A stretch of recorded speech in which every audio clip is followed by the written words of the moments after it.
হ্যাঁ, তারপর ওনার ওয়াইফের প্রতি আমার একটা আগ্রহ তৈরি। হ্যাঁ, সবার প্রতি আগ্রহ, অনেক আগ্রহ, সবার প্রতি ইন্টারেস্টেড হয়ে যায়। চলমান চিত্র বা চলচ্চিত্র আমরা যখন বলি সেটি আসলে ব্যাপ্তি পরিসরটা অনেক বিশাল এবং গিয়াসউদ্দিন সেলিম ওইটাতেই অভ্যস্ত, আমরা ওনাকে ওভাবেই পেয়েছি।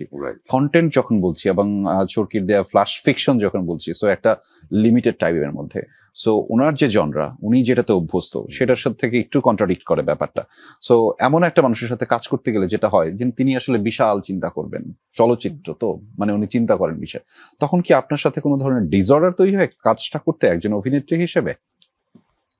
আমি ফার্স্ট অফ অল যখন আমাকে কাস্টিং এর জন্য ডাকা হয়, so I was thinking Salim ভাই খুব রুড একটা পারসন হবে, আচ্ছা, বিকজ উনি অনেক সিনিয়র। সো আমার মনে হয়েছে যে বকাবকি করবে, রুড পারসন হবে। হ্যাঁ হ্যাঁ, I didn't mean that, but ছোটবেলা থেকে ওনার ছবি দেখে বড় হয়েছে। সো আমি আচ্ছা উনি খুব রুড হবে, তো আমি খুব একটা ভয়ে ছিলাম। এরপর যখন সেটে কাজ করতে গিয়েছি, কাজ করেছি, তখন একটা সেলিম ভাই আসলে জানে যে আর্টিস্টের কাছ থেকে কিভাবে অভিনয়টা তুলে নিয়ে আসবে। সো কমফোর্ট জোনটা পেয়েছি, কিছু কিছু জায়গায় বকা খেয়েছি, বাট ইটস ফাইন।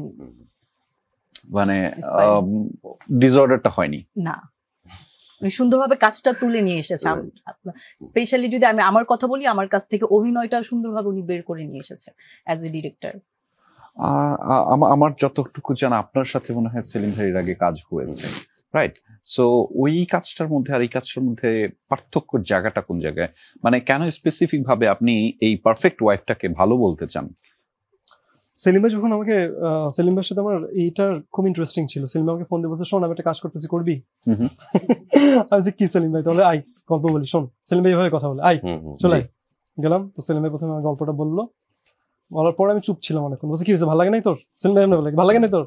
আচ্ছা না সেলিম ভাই, আমি এই টুইস্টটা এক্সপেক্ট করিনি, এবং এত ইন্টারেস্টিং গল্প, এত কন্টেম্পোরারি, এত মডার্ন, বা নেক্সট আমরা যেটা দেখতে চাচ্ছি, এই গল্পটা যে আপনি এত সহজে বলে ফেলবেন এটা আমি ভাবিনি। অ্যান্ড আমার খুবই ভালো লেগেছে, কারণ যে টুইস্টটা নিয়ে আমরা কথা বলছি সেটা আসলে ফিউচার ডিফাইন করে, বা আমরা ফিউচারটা দেখছি বা সামনে আসবে। তো সেলিম ভাই সবসময় আধুনিক, খুবই কন্টেম্পোরারি সবসময়। সেলিম ভাই তো আসলে টেলিভিশন থেকে শুরু করেছেন, তারপর সিনেমা করেছেন, আবার এই যে ফ্ল্যাশ ফিকশন। কোথায় ছিলেন না উনি রাইটার। সেলিম ভাই সুবিধা হচ্ছে রাইটার ডিরেক্টর, তো ওইটা অনেক সুবিধা। ওই ধরনের ডিরেক্টর সাথে কাজ করতে গেলে অনেক হেল্প করে, এবং সেলিম ভাই অ্যাক্টিংটা খুব ভালো বোঝেন। আর আলাদা এই কারণে, কারণ এর আগের কাজটা ছিল 3 Kisses, that was a very different জনরার ওয়ার্ক। ওটা এজ ওয়াইজ অনেক কম ছিল, মানে ওইটা ছিল হচ্ছে টিনেজারদের গল্প।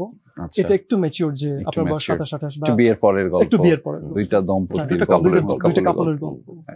সো ওর একটা কাপল, একটু এটা বলে দিই। ও আচ্ছা আচ্ছা, আমরা আপনার কাপলকে মিস করছি, যিনি বেড়াইতে আসেন। আমরা সবাই মিস করছি। আচ্ছা, ওনার কাপলটা আবার জাপানে এখন, ওনার কাপলের প্রতি আমার একটু নজর আছে। আপনার বাসায় বেড়াতে যায় কে? এই যে আমি আমার স্ত্রীকে নিয়ে বেড়াতে আসি আমার বন্ধুর বাড়িতে, সেখান থেকে গল্প শুরু হয়। হ্যাঁ, তারপরে কি কি যেন দেখলাম আমরা, ওই যে তারপর ওনার ওয়াইফের প্রতি আমার একটা আগ্রহ তৈরি। হ্যাঁ, সবার প্রতি আগ্রহ, অনেক আগ্রহ, সবার প্রতি ইন্টারেস্টেড হয়ে যায়। হ্যাঁ, আমরা দেখছিলাম যে সবাই সবার মধ্যে পারফেকশন খোঁজার চেষ্টা করে। এটাই আসলে ট্রেলারের মধ্যে রাব্বি ভাই কাকে যেন চুল ঠিক করে দিচ্ছে। হ্যাঁ, আর ওটা দেখে আমি আবার খুব বিরক্ত। খুবই আচ্ছা, তখন আপনি কুস্তিগির হয়ে গেলেন অনেকটা। ওকে।